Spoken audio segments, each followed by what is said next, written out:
Assalamualaikum warahmatullahi wabarakatuh. Perkenalkan, nama saya Irwan Alamsah. Saya adalah salah satu mahasiswa IKIP Siliwangi, angkatan tahun 2018.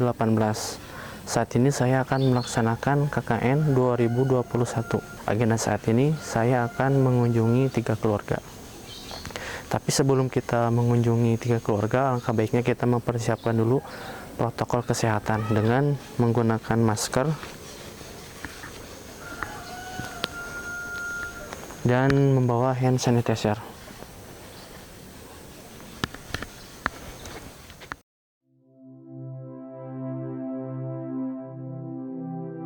Selama hampir 2 tahun ini, saya melaksanakan pembelajaran online atau daring, mengikuti prosedur yang sudah dilaksanakan oleh sekolah dari anak saya, yaitu SDIT Fitrah Insani.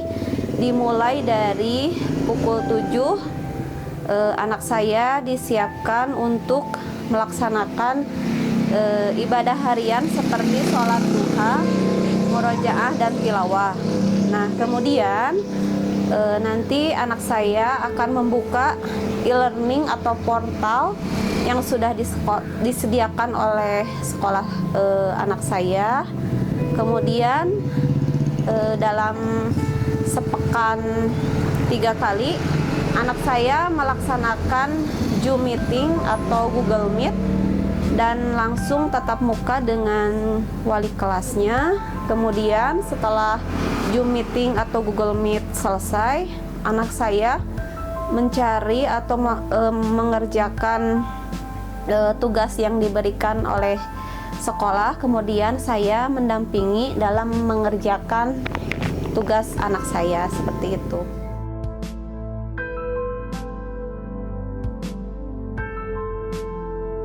Tantangannya itu si anak itu kalau di rumah susah sekali diarahkan. Jadi kalau misalkan ini ada tugas nih dari sekolah, misalkan harus baca, iyalah oke, baca. Tapi kalau giliran menulis, misalkan drama dulu, nangis dulu atau apalah gitu ya. Jadi jadi menguras emosi, terutama ibu ya, seorang ibu gitu. Sangat-sangat, daring ini teh tantangan sekali gitu di masa pandemi seperti ini. Kendala yang saya alami sebagai guru di rumah ya, yaitu kadang-kadang anak saya itu kan moodnya beda ya. Kalau misalnya terlalu banyak tugas, kadang-kadang anak saya agak tidak mau mengerjakan tugas. Nah, itu berarti saya sebagai orang tua harus punya trik gitu, bagaimana supaya anak saya mau mengerjakan tugas tersebut gitu. Jadi harus mempunyai trik-trik tertentu supaya anaknya moodnya menjadi bagus kembali. Sangat berdampak pandemi untuk kegiatan sehari-hari, terutama belajar anak yang harus di rumah ningannya, harus di rumah jadi susah. Jadi anak 3 teh susah ngatur waktu oge.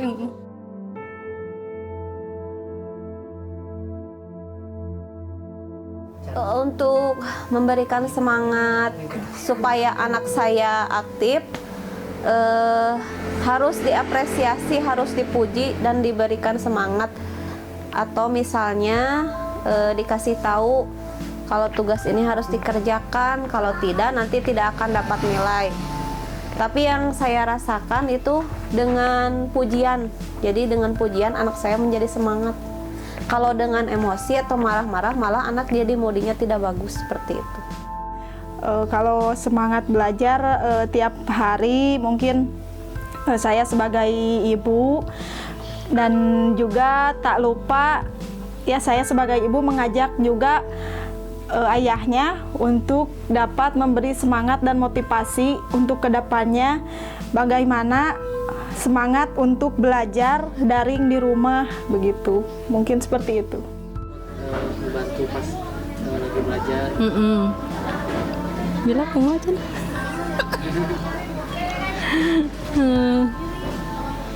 Semangat nama meureun membantu belajar.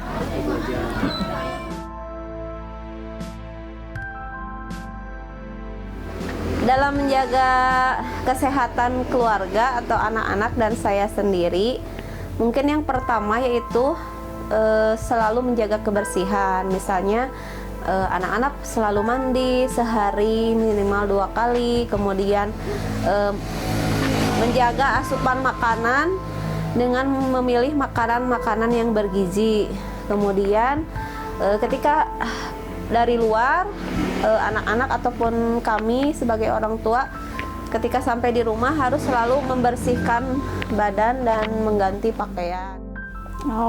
Kalau menjaga kesehatan, yang pertama mungkin tetap menerapkan PHBS ya. PHBS itu dari mulai kebersihan diri si anak, kemudian dari lingkungan, kemudian penerapan prokes kalau misalkan ada kegiatan di luar rumah seperti itu. Jadi tidak selalu diterapkan sama anak juga sih. Jadi semua anggota keluarga di sini juga diterapkan prokes tersebut gitu. Menjaga kesehatan anak, mandi setiap hari. Mandi setiap hari 2 kali, pakai sabun. Sikat gigi. Sikat gigi, makan makanan sehat, bergizi.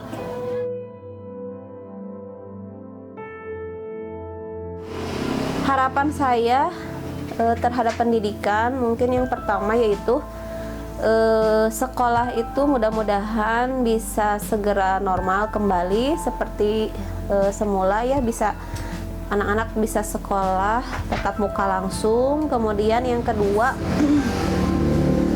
harapan saya pendidikan itu bukan hanya untuk memenuhi kebutuhan secara kognitif atau pembelajaran, tetapi pendidikan itu harus bisa mengubah anak-anak menjadi perilaku anak-anak yang baik, soleh, memiliki akhlak yang baik seperti itu. Jadi intinya pendidikan itu tidak hanya sekedar pembelajaran materi-materi pelajaran saja, tetapi harus lebih ditingkatkan lagi dalam pendidikan akhlak. Itu yang pertama.